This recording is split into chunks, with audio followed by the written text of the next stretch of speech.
একটা floor plan. এখানে 3টা বেডরুম, একটা ড্রয়িং ডাইনিং মিলে একটা রুম আছে, আর একটা ডাইনিং রুম আছে, একটা কিচেন আছে, 2টা টয়লেট আছে, একটা সিঁড়ি আছে। আমার পিসিটা একটু সমস্যা, এই জন্য আমি মোবাইলে ভিডিওটা বানাইতে আর ঠিক আছে। তো আমরা যদি এখানে দেখি, যেমন এমনি আছে 33 ফিট, এমনি আছে 37 ফিট, তাহলে 1221 ফিট স্কোয়ার হয়। আর এখানে এখানে এই রুমটা আছে 12 ফিট 7 ইঞ্চি প্লাস 12 ফিট। এই রুমটা আছে 13 ফিট প্লাস 12 ফিট। আর এই বেডরুমটা আছে 14 ফিট 7 ইঞ্চি প্লাস 12 ফিট 7 ইঞ্চি। আর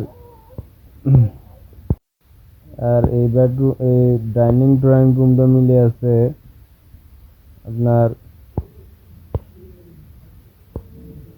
এই ডাইনিং ড্রয়িং রুমটা মিলে যে রুমটা, এটা হলো 17 ফিট প্লাস 12 ফিট 7 ইঞ্চি। আর এই ডাইনিং রুমটা আছে 14 ফিট 7 ইঞ্চি প্লাস 10 ফিট। আর এই কিচেনটা আছে 9 ফিট 7 ইঞ্চি প্লাস 9 ফিট 7 ইঞ্চি। আর এই অ্যাটাচ টয়লেটটা আছে 4 ফিট 10 ইঞ্চি প্লাস 7 ফিট। এই ওপেন টয়লেটটা আছে 4 ফিট 10 ইঞ্চি প্লাস 7 ফিট। আর এখানে যে সিঁড়িঘরটা আছে, এই সিঁড়িঘরটা এমনি হচ্ছে যায় 13 ফিট, এমনি হচ্ছে যায় 8 ফিট সেন্টার টু সেন্টার। এখন ক্লিয়ার আছে 7 ফিট 2 ইঞ্চি ক্লিয়ার আছে এমনি। তাইলে হইতে আছে প্রতিটা ওয়ার্ড সেলে 3 ফিট 7 ইঞ্চি করি। 10টা ধাপ দিয়ে সিঁড়িটা মিলানো হয়েছে। যেমন প্রতিটা ধাপ 6 ইঞ্চি প্লাস 10 ইঞ্চি। সিঁড়ির ল্যান্ডিংটা ডালা হয়েছে সিঁড়ির 5 ফিটের মাঝে, ঠিক আছে। 10টা ধাপ দিয়ে মিলানো হয়েছে। সিঁড়িটা দিয়ে উঠা হইব এই সাইডে দিই, আর এই সাইডে দিয়ে ছাদে যাওয়া হইব। এবং এইখান থেকে একটা দেওয়াল যদি আপনারা দেন, দিলে এটা স্টোর রুম হিসাবে সিঁড়ির ল্যান্ডিং এর নিচে জায়গাটা ব্যবহার করতে পারবেন। আর ঘরের ঢোকার মেইন দরজা হলো এটা। আপনার যদি জায়গা থাকে এখানে বারান্দা এবং টেরেস দিতে পারেন, না দিলেও সমস্যা নাই। এটা হলো মেইন ঘরের মাপ। মেইন ঘরে ঢোকার দরজা এটা। ড্রয়িং রুম, ড্রয়িং রুম থেকে ডাইনিং রুম, ডাইনিং রুম থেকে বেডরুম, আবার ডাইনিং থেকে কিচেন, আবার ডাইনিং থেকে বেডরুম, আবার ডাইনিং থেকে বেডরুম টয়লেট, আবার ডাইনিং থেকে ওপেন টয়লেট। এইখানে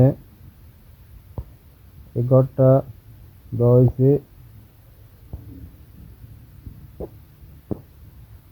এখানে একটা পিলার 2টা 3টা 4টা 5টা 6টা 7টা 8টা 9টা 10টা 11টা 12টা 13টা 14টা পিলার উপরে এই ঘরটা দেওয়া হয়েছে। এইখানে যেভাবে আমি দেওয়াল দিছি, যদি আপনারা ঠিক এইভাবে দেওয়ালগুলো পিলারে মানে যেখান দিয়ে সাইডে গেছে এইভাবে যদি আপনারা দেন, তাহলে অবশ্য এখানে যে মাপটা আছে আপনারা ওই মাপটা বরাবর এখানে পাইবেন। একটু ব্যস্ত মতন যে মাপটা আমি দিছি এই মাপটা এখানে বরাবর ভিতরে রুমের ক্লিয়ার মাপটা আপনারা পাইবেন, ঠিক আছে। তবে একটা জিনিস আপনাকে মনে করবেন যে আমি মোবাইলে দিতেছি, যে অবশ্যই কারো ভিডিও না, অবশ্যই আমার পিসিতে ড্রয়িংগুলো বানাই। তবে পিসিটার সমস্যার কারণে আমি যে আগে বানাই রেখেছি, আমার মোবাইলে যে আমি এগুলো আনছি ওই মোবাইলে মনে করেন যে এগুলো আসিল, এই জন্য আমি এগুলো ভিডিও আপনাদেরকে দিতে আসছি, ঠিক আছে। তো যারা এই ধরনের সবসময় ডিজাইন দেখতে চান, অবশ্যই আমার চ্যানেলটা সাবস্ক্রাইব করে দেবেন, শেয়ার কমেন্ট করবেন, শেয়ার করবেন বেশি বেশি, লাইক দিবেন। তো সবাই ভালো থাকেন।